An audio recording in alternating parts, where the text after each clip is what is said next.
Allons, enfants de la patrie. Victoire d'étape pour Alaphilippe, c'est énorme. Donc un Français, victoire d'étape et maillot jaune. C'est pas arrivé depuis 5 ans, c'est énorme. C'est parti pour le carnet d'un jeune cyclix dynamique. Cyclix, c'est le terme péjoratif pour désigner les mecs qui s'y connaissent pas mais qui regardent juste pour le tour et qui croient tout savoir. Mais moi, c'est l'inverse. Je dis que je connais pas grand-chose, mais justement, je veux suivre de près le tour et j'essaye de le suivre avec vous. Bon, donc victoire pour Alaphilippe, c'est énorme. C'est arrivé, ces 40 derniers kilomètres, qui étaient annoncés comme décisifs après, je sais plus combien, 150 bornes de plat. C'était énorme. Bon, du coup, c'est la première semaine et le Tour rentre en France pour la première fois. Et donc, un Français gagne dès la troisième étape. Ça s'était pas arrivé depuis 2010, apparemment. Et c'est pas arrivé depuis 5 ans qu'un Français porte le maillot jaune. C'est quand même fou. J'aurais pas dit autant. Et, mais donc, dans l'ordre, qu'est-ce qu'il faut retenir? Déjà, il faut retenir qu'on n'est plus le week-end, le tour est parti samedi et que du coup maintenant, moi je suis au boulot, donc c'est plus difficile du coup, je n'ai pas regardé l'étape, j'ai re-regardé le résumé à la fin, mais l'émotion, le panache de Alaphilippe, quoi, c'est fou. C'est vraiment une victoire avec classe et avec panache. C'est énorme ce qu'il réalise. En plus, il avait annoncé qu'il voulait. Et moi aussi, je l'avais annoncé hier, dans l'épisode de hier. Il avait annoncé qu'il voulait porter le maillot jaune dès la première semaine et il a, il a tout posé sur la table, si je puis dire, et il a assumé, quoi. Donc, euh, et dans l'ordre, qu'est-ce que j'avais regardé? Le résumé. Donc du coup, étape qui part de Belgique et qui allait en France, 215 bornes, surtout du plat.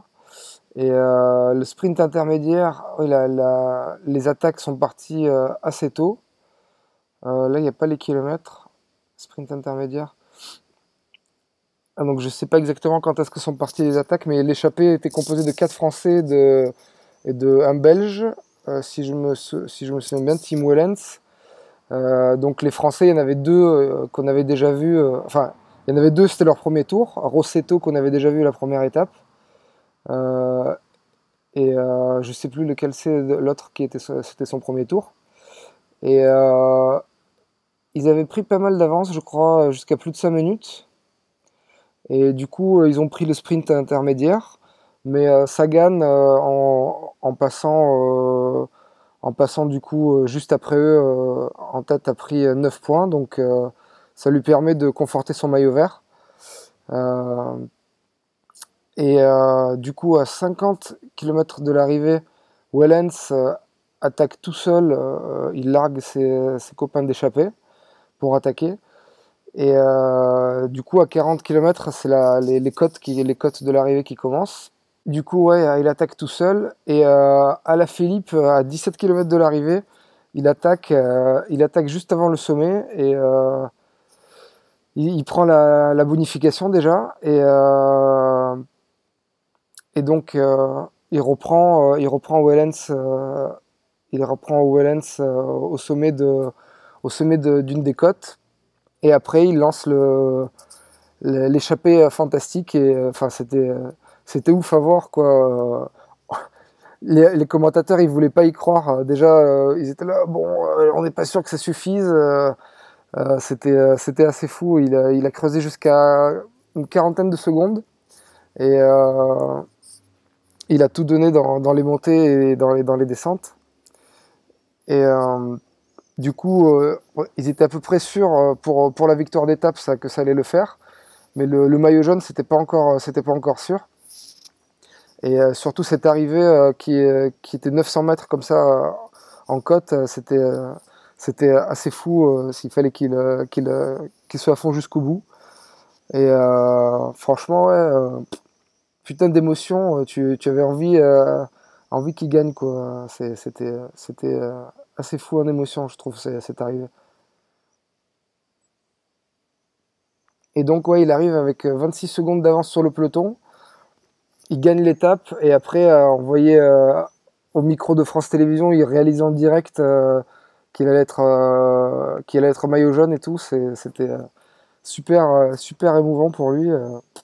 Vraiment, le gars fait une saison de folie, quoi. C'est l'homme en forme du moment.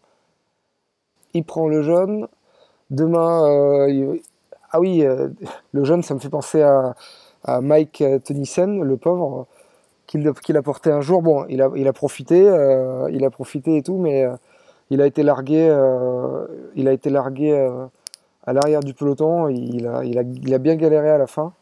Du coup, au classement général, il est loin maintenant, je crois. Tennyson. Ah ouais, ah ouais, il est à 4 minutes 38 au général. Ouh. Ouais, bon. Et on va dire que je pense qu'il joue plus le général, hein. Euh, et ouais, donc, mais bon, il a gagné son tour, lui, hein, de toute manière, c'est clair. Au général, Geraint Thomas, qui bizarrement, il y a une cassure dans le peloton, et il perd 5 secondes sur son coéquipier Bernal.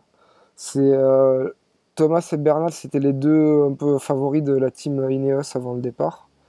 Donc ils restent groupés, voilà, tous dans la minute, là, le top 10. Pinot 12e, encore, oui, pareil, à moins d'une minute, donc ça reste encore jouable, mais faut s'accrocher, quoi, pour le podium, pour tout cela. Voilà, donc Van Aert qui est bien placé maintenant du team Jumbo. Voilà mon analyse pertinente. Quoi d'autre? Ah oui, j'ai vu un truc rigolo. Il y a personne qui a encore été qui a abandonné encore au bout des 3 jours de course. C'est pas mal. Et je me faisais la réflexion. Alors je sais pas du coup si je suis de beaucoup plus près que d'habitude pour faire ces vidéos, mais j'ai l'impression que c'est beaucoup plus animé, enfin plus intéressant que les débuts de tour de d'habitude, quoi. Euh, voilà, ça c'est peut-être subjectif, mais et donc maillot à pois, Tim Wellens, meilleur grimpeur, mais je crois pas que ce soit un spécialiste grimpeur, Wellens. Je peux me tromper. Bora, c'est la meilleure équipe du jour au général, oui, bah, toujours Jumbo forcément. Bon, dites-moi ce que vous avez pensé de l'étape. Franchement, victoire française, ça fait plaisir. Non, mais surtout, le mec, c'est pas habituel. J'ai l'impression que les champions français, c'est soit ils annoncent et ils font rien, soit au contraire, on ose pas annoncer. C'est rafraîchissant, quoi, de voir ce mec en forme comme ça, arriver et tout péter. Donc demain, étape 4, Reims-Nancy, 213 km de plat. Ça va encore se finir en sprint massif, normalement. Donc un col de catégorie, deux cols de catégorie 4. Ah, donc en tant qu'expert du cyclisme, je pense que ça va se jouer là sur la dernière côte. Il va y avoir une échappée et celui qui bascule en tête, il gagne l'étape. Mais en fait, en vrai, non mais en vrai, en étant sérieux, même celui qui bascule en tête, 13 km tout seul, ou ouais, ouais. Pour un solitaire, je pense pas que ce soit possible, mais peut-être une échappée de grimpeur. Bon, je pense que je vais proposer, d'ailleurs, je suis pas assez pertinent pour apporter une analyse intéressante. Je sais pas moi. Dites-moi dans les commentaires si je raconte trop de conneries. Il y a Richard qui commente depuis le début. Je vais essayer de le faire venir en vidéo, qu'il débriefe avec moi. Je pense que ça peut être rigolo.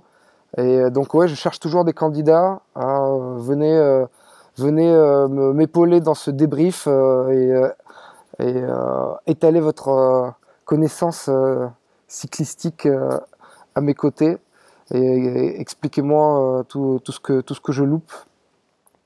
Voilà, rien de plus. C'était une super étape, un super finish en tout cas. J'ai pas regardé toute l'étape. Et rendez-vous demain. Et venez me proposer vos services de consultant. J'attends en commentaire. Ciao, à demain. Bonne soirée.